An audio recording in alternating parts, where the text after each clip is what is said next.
Today we're going to look at this. This is a 2022 Honda ADV150 adventure scooter. Adventure vehicles, adventure motorcycles are in high demand. It's the segment in the motorcycle world that is always increasing. So Honda saw a little niche in it and they made the ADV150. Now they have the ADV160. And today I'm going to take you around the scooter and show you why it's such a brilliant little scooter. I bought this, of course, used, and you can get decent bargains on them, but they do hold their value. I had the Yamaha 125 Zuma, and I just sold it. I love the styling of it, and when you look at a lot of the Chinese knockoffs, they are going after that. And lately I've been seeing some Chinese knockoffs of the ADV, but this is still one of the best. You want to definitely have the Japanese brands because I have seen so many Chinese bikes on the side of the road with barely any miles. 5,000 miles, those things are rattling to death. This particular one has got 10,000 miles, and as you might expect, it's riding as if it's brand new. To give you some specs, this is a 2022 Honda ADV150. It's got a 149.3cc liquid-cooled 4-stroke engine, got a keyless ignition, and one of the incredible things about this is that it's got quite a bit of suspension for a scooter. The rear has got Showa shocks and 4 inches of travel. The front has got a single hydraulic caliper 240mm disc, and the rear still uses a mechanical brake with a drum. And in the front, it's got a 110/80 14-inch tire, and in the rear, it's got a 130/70 So it's got a smaller tire in the rear than in the front. Very different from the PCX that uses both 14s. The length, 76.8, width 30 inches. But what is going to set this apart from a lot of bikes is the seat height. It's a little bit higher than most with 31.3. It's got 6.5 inches of ground clearance, which is good. And the fuel capacity is 2.1 gallons. Curb weight on this, the wet weight is 294 pounds. First, you have a 14-inch tire, and it's pretty thick. One of the things you'll notice is that on the PCX, for example, it's got a 14-inch tire, but it's a thinner tire. It almost feels like it's a bicycle tire. This has got one rotor up front, and it does have ABS. And it's got 5.1 inches of travel in the front, which is unheard of for a scooter. Not even the Zuma 125 had that sort of travel. This is quite nice, and one of the things that you'll find is that these bikes are going to be, most of the time, they're going to be living in the city, and so people want something that's a little bit more comfortable in potholes and stuff, and this one does seem to do very well with it. It also helps to have thicker tires. When you have a thicker tire, it absorbs a lot more of the bumps from the road. Brakes are really good on it. Like I said, it's got ABS. A lot of Honda equipment, a lot of Honda models, they have link braking as opposed to ABS, but this one has got proper ABS just in the front. Very aggressive front end. It's almost reminiscent of the Africa Twin. It's got a mean look to it. And all of these lights are LEDs, so they are very efficient and they work fairly well at night. And look at that, they even have you ADV on here, so they branded it right off. It's got an adjustable windscreen. There's these 2 dials here, and you push it like this, and you can move it up and down. Now the windscreen is pretty tiny, and one thing I would recommend is getting a larger one, especially if you ride in the winter. Of course, Honda, they gave us LED turn signals, both front and rear. Headlights are LEDs. This is not something that I would expect in a scooter because they tend to put cheap stuff on all the scooters, but this is such a good idea. Right off the bat, just give us that. It's going to be much nicer, and they're really good. One of the really good things about these particular bikes, including the PCX, is the way you sit on them. Of course, there's this hump in the middle, and you might think that's a terrible idea because a lot of scooter guys, they want that flat floorboard. But what happens with a flat floorboard is that All of this stuff has to go somewhere, and what it tends to do, it goes underneath and creates the platform much higher up. So it creates a less than desirable position for your feet. On this, your feet are much more natural than a lot of bikes would be. This is a much better position for most riders that are average height. Even though there's this hump, it really doesn't matter too much. And you also have the position here to put your foot slightly up. Now, most people are not going to be able to fit their entire feet, but it helps with stretching having your foot up here. So I do like that they gave us nice cushy rubber here. Of course, you can peel this out to access this and remove the plastics. Behind here you have your liquid cooling radiator. It's interesting that they have a couple of patterns here. This is like a honeycomb pattern right here, and this is just a regular kind of vent towards this way, so air is going to flow this way towards the radiator. Has hit the ground one time, and you can see some of the marks here on the plastic. It's no big deal. You might opt to remove these because these bikes might sound pretty good with an aftermarket exhaust. One thing you do have to do is remove the exhaust if you change the wheel, which is a pain, but if you do any maintenance on scooters, that's pretty much standard. But the exhaust is humongous, but it still looks good. You know, it's a good looking exhaust as opposed to most scooters where they just have a regular round pipe. This is kind of like an octagon shape. Quite a bit of suspension, 4 inches as opposed to the 3 inches that a PCX might have. This is by Showa, and as you might know, Showa makes really good components. So I am surprised that Honda did put it here. And look at the coils for the rear suspension. They're progressive coils. It's wound up much tighter here than at the bottom. Really interesting that Honda decided to do this. I love it. I love the suspension on it for a scooter. That's one of my complaints most of the time, is that scooter suspension is just terrible. You're basically feeling all the potholes. On this, it's better. This is a large tire. That's a large tire for a bike.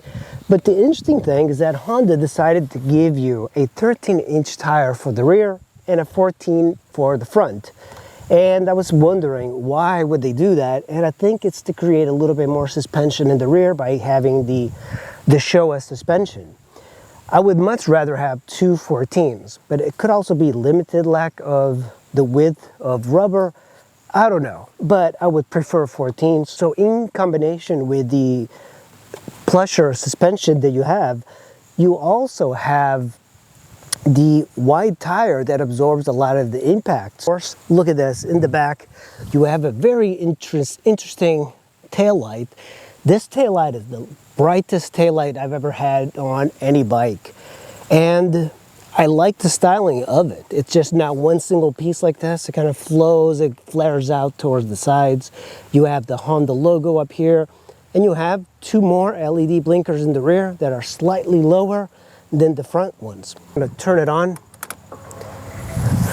That's the LEDs are on. You see the blinkers are on.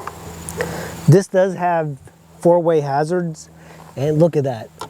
And when you look at it, it's actually an X. There's like an X pattern to it. And you're starting to see that. Even on the new BMW GSs, the headlights are X-shaped.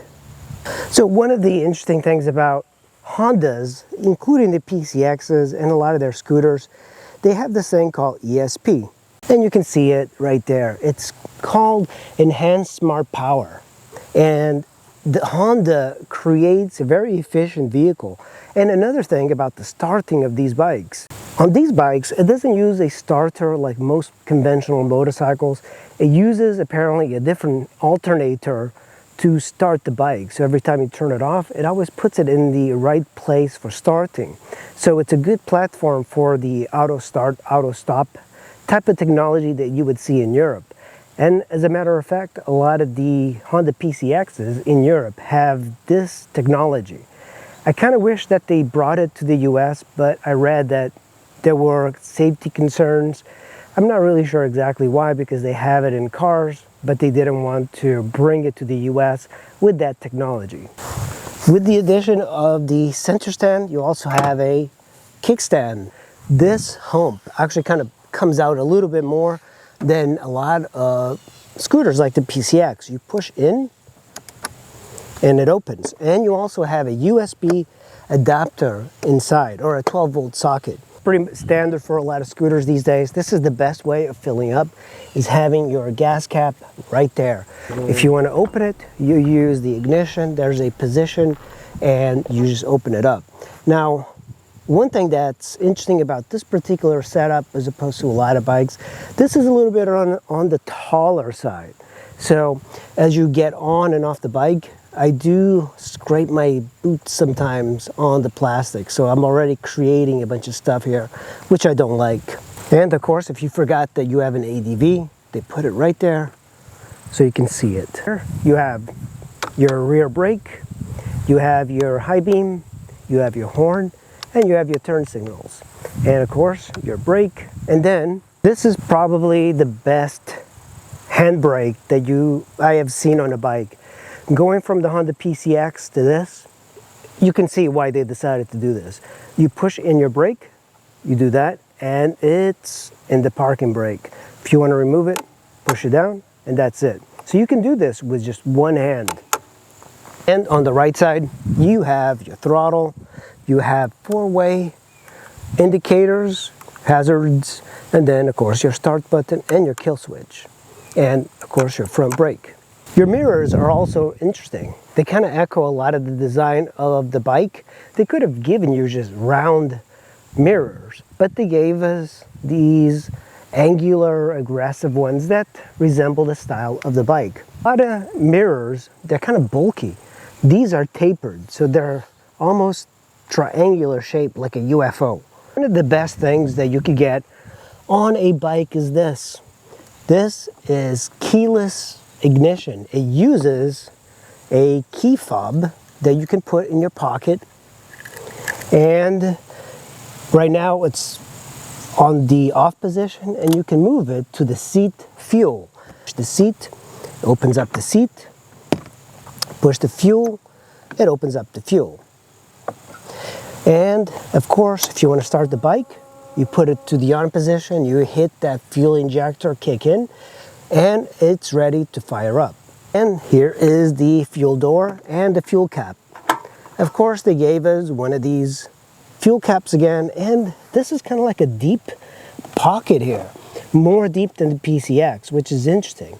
You could even use it to store various things. And look at this, what I found. A piece of paper. Why would there be a piece of paper over there? It's so deep that you can't really see the level of your fuel as it goes up to the filler neck. And let's look at that seat. This is probably one of the biggest differences between this and a standard scooter. The seat height is much taller. So if you are a little bit on the shorter side, you might be tiptoeing a scooter. And that's not traditionally something that happens. But of course, you have much more suspension. The seat has got two different textures. One texture here with stitching, and then this part is pretty smooth. And it does come down to here. It's got this, which kind of resembles a little bit of a lumbar support, but it's not. And of course, when you hit that switch, you can open that up. And it has a spring that lets you open up the seat. This particular bike does not have the stock handrails. I do have them, but it's got a top rack, which is always much better. You'll also have the ability of your passenger just to hold on to here, and you have this. This is a great idea because you can put an additional rack or top case here. Open up the seat. I do have the stock handrails here, which I do not use, and the battery is here. And you don't have to access it using a Phillips. You could actually access it just by pushing down on these little tabs. Much better design. And the battery's there and the fuses are there. And then here you have a toolkit and a little bit of a recess because you can ideally put a helmet here and close it. The handlebars are actually kind of flat. the way they made this, it almost resembles a little bit of a motocross handlebar, which is good. One thing though is that the position is not as comfortable as, say, as the PCX, but it does feel sportier. There's also a thing you can do here that you can't do on a regular scooter. You can stand up on this. Now you can stand up on most bikes, but because of the position with your legs, it's a little difficult. On this, it kind of feels natural. It doesn't feel as natural as a proper dirt bike, but on this, it does feel like you can do jumps and go off-road. Here you have dummy lights, which include your blinkers, your headlight, your engine light, your liquid, your temperature, and then your key. In case you're in proximity with your key, it will show up. And over here you have your information, which is a little bit clustered with a lot of things that doesn't seem that interesting. But I do appreciate some of its features. First of all, you have a little hat here because this screen is a little bit hard to see in direct sunlight. And then you have one button, two buttons. This is the select button, this is the set button. And when you turn on the key, here you have your fuel, you have a average fuel consumption here, and right in the middle, of course, you have your speedo, you have a clock, you have a date, 10 to 9th, which is wrong. Trip 1, you have also trip B. You can kind of cycle through these. Trip B, total 10,000 miles. And then you can reset using this button. And then you have some other information, which is the instant fuel consumption. There's a little bit less space between you and the front here. And the handlebars, they're flatter, but at the same time, you also have the ability of standing up when riding, which is something that scooters generally are not meant to do because they feel very unbalanced. It feels like you're going to fall over. But this feels a little bit wider at the bottom than the PCX. And when you stand up for a jump, it doesn't feel like you're going to have an accident. But these handlebars don't seem to be long-term comfort, as comfortable as the PCX, and they do feel like they're a little bit more scrunched because it feels like you're in a more aggressive position, but still comfortable. I can ride this for hours without any discomfort. And you also have the ability of putting your feet slightly up here, and you have quite a bit of space to sit back if you're getting tired. So you have a lot of flexibility on it. Another thing I'll say is that this bike is taller. So one of the things that happens is that, you know, I'm 5'9", and most bikes fit me pretty well. This fits me quite well. But the problem is this mounting it, sometimes you brush over this and the plastic. So I can see this getting pretty worn out after a while, especially if you do a lot of deliveries. Now, the only reason I say that is because on the Honda PCX, the position here is much lower and it's much easier to get on and off the bike. This bike in comparison feels like it's an SUV because it's kind of tall, and it is nice having a taller bike. So it's a small compromise as opposed to the PCX. Of course, you do have much better suspension on this, not only better, but much more comfortable with longer travel. All right, let's start the bike so you guys can hear what she sounds like. So the first thing you have to do is just make sure you have the key nearby, put it in your pocket, you turn it to the on position, and then hit start.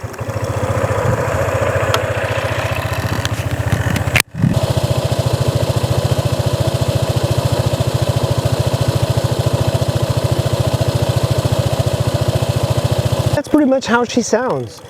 It's a effortless bike to own. So the next thing we're going to do, we're just going to ride it around and see how she behaves. Let's go. A little bit sluggish going around corners, but I think it's just me not being used to it. Sure, but you know, that's one thing. If you're a shorter rider, and even if you're doing delivery, the constant throwing your leg over this hump It's no big deal, but on the PCX it's so much lower, or at least it's like 1 or 2 inches lower. Will handle these bumps so much better than the PCX. That's one of the worst things about the PCX, is that it's really abrupt in those speed bumps. Even these are like very easy to go over, but with the suspension that this has, it's so much nicer. The bike actually kind of feels natural standing while riding, or just kind of standing on your platform here. It does feel like you could do some jumps and go over certain things. On the PCX, standing up feels really unstable. Like it's just not a good bike for it. But look, this one actually feels like you can stand up on it. First fill up for the ADV150.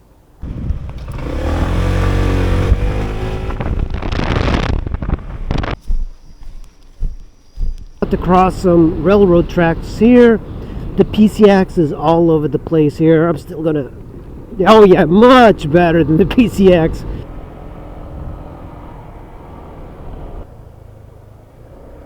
Look at the headlights. The headlights are so much better. What are you doing? Well, I guess he's backing up, but no turn signal, nothing. By the way, ABS brakes work great. It's coming, and I know I need a little bit more wind protection than what it has now. That's the Honda ADV150. Now, for me, I've always been into large motorcycles. I've had quite a few of them. This thing can go 63 miles per hour, so it's highway legal, even though I wouldn't recommend riding for very long periods on the highway with this. It is a fantastic bike. And if you are the type of person that doesn't really care about going 150 miles an hour, then this is the right bike for you. The CVT on it, the transmission is perfect. It's super smooth. It's not like the Honda Super Cub that's got the semi-manual transmission that's a little clunky. This, you twist the throttle and it's smoothness throughout. It actually is faster than a lot of cars off the line. So yeah, for not a lot of money, you can get one of these and it's absolutely perfect. The fuel injection on it is great. I imagine that the Honda ADV160 is better than this, as they tend to do as they progress. But at the same time, if you want a good deal on a bike, you get the 150. If you want a good deal on the CRF 300, get the 250. It's not a big deal, other than resale. And these do hold their value very well. Any ADV bike holds its value well. That's it, guys. I hope you enjoy this little insight onto the Honda ADV150, and I'll see you in the next video.